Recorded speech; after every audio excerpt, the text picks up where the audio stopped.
Hi everyone, we are going to work on lesson 23 written practice, which is on pages 158 to 160. We will be doing 5 through 12, 17, and 27. So we're going to be starting with number 5. Use the numbers 15, 16, and 31 to write 2 addition facts and 2 subtraction facts. Okay, so we are writing a fact family with 15, 16, and 31. Now these are not facts that you should have memorized, but you know that in a fact family we have 3 numbers, and the largest number is the total. So we start with the largest number when we subtract, and we end with the largest number when we add. All right, so we've got 15 plus 16 equals 31. And then we can reverse because of the commutative property. 16 plus 15 equals 31. And when we write our subtraction sentences, we always start with the largest number.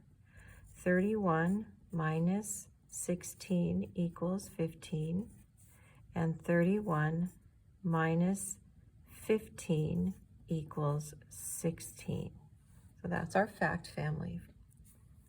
All right, number 6. Use digits and a comparison symbol to show that 638 is less than 683. Okay, so it's really important that you read the numbers carefully. So it says 638 is less than, so the sign goes this way, 683. All right. Number 7 has an A and a B, and we're doing some rounding here.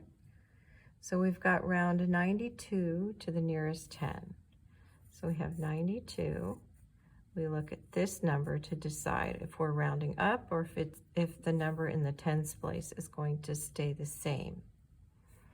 All right, so a 2 is less than 5, so that means we know we are rounding up. So between 90 and 100, a 2 is less than 5, so we know this is going to stay the same. So is 92 closer to 90 or 100? It's closer to 90. Okay, and then B, round $19.67 to the nearest dollar. Okay, when you're rounding money and amounts, you look at the cents and decide whether 67 is larger than 50 cents or less than 50 cents. Is it greater than 50 cents or less than 50 cents? We can see that 67 is greater than 50 cents, so this is going to round up. So $19.67 is closer to $20. All right. Number 8. The radius of a nickel is 1 centimeter. If 10 nickels are placed in a row, how long will the row be? Describe how you found your answer. Okay, so we're going to draw a diagram of this. So if we've got 1 nickel, and it says the radius is 1 centimeter. Okay, so that 1 centimeter for the radius. All right. So the radius is just halfway across the nickel. So that means that all the way across the nickel is 2 centimeters.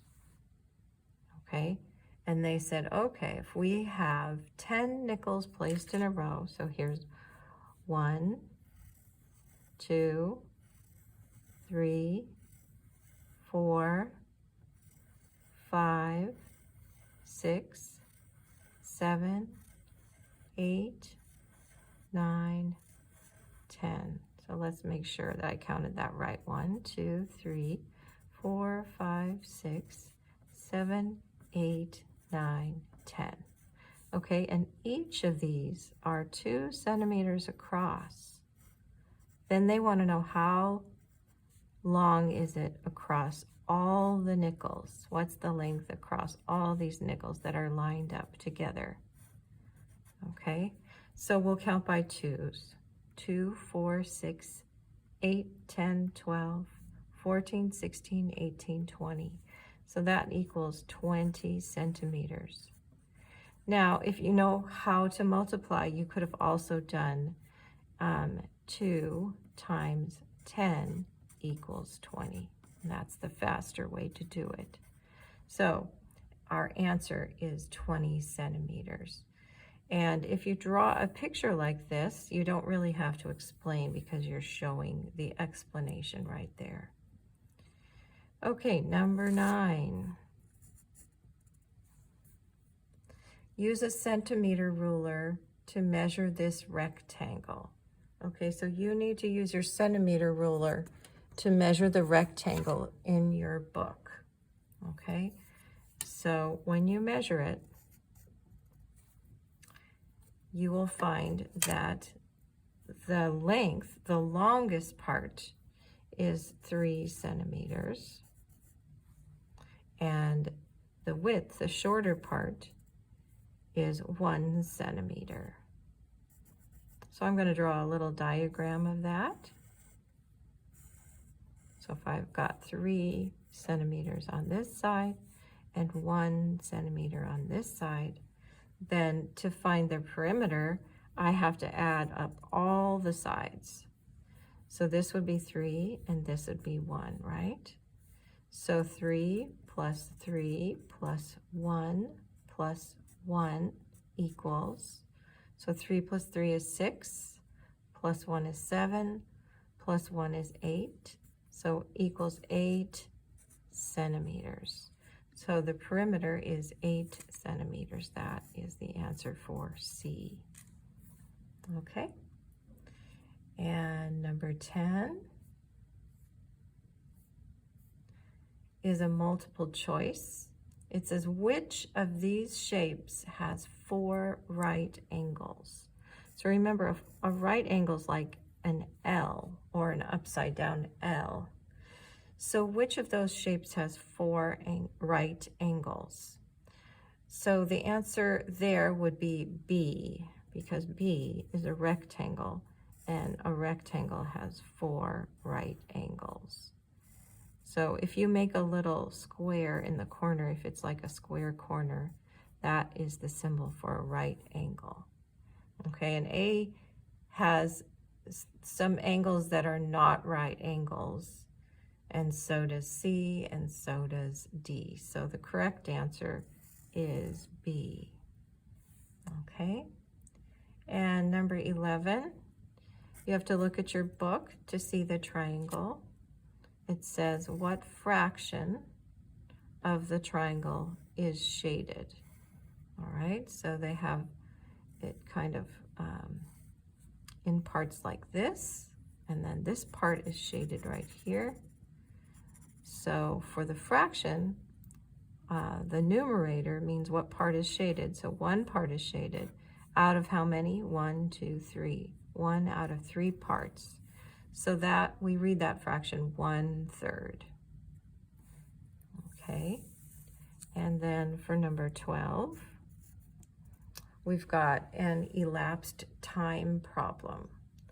The clock shows the time that Reginald's last class of the day begins. The class ends at 2:55. How long is Reginald's last class of the day? All right, so we're going to say the start time is on the clock, and it is 2:15. 2:15 p.m. Okay, because they wouldn't have class at 2:15 a.m. because you would be asleep. Okay, and then it ends, and they tell us this information. It ends at 2:55 p.m. So we have to figure out how much time is between 2:15 and 2:55. So we can count by fives to do this, or we can subtract 15 minutes from 55 minutes.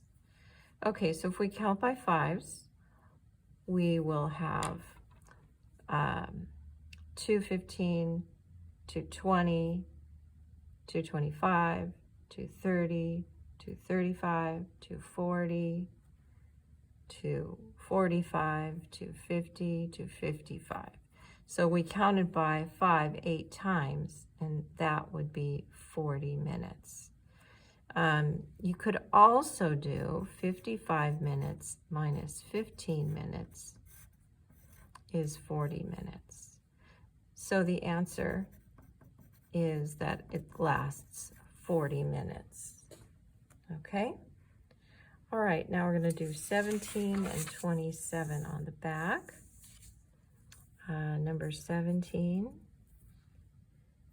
is $4.36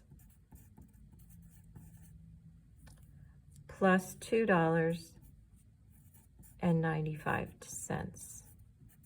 Okay, remember when we're adding money amounts, we have to be careful to line up the ones and the tens, the decimal point, and the dollar place and the dollar sign.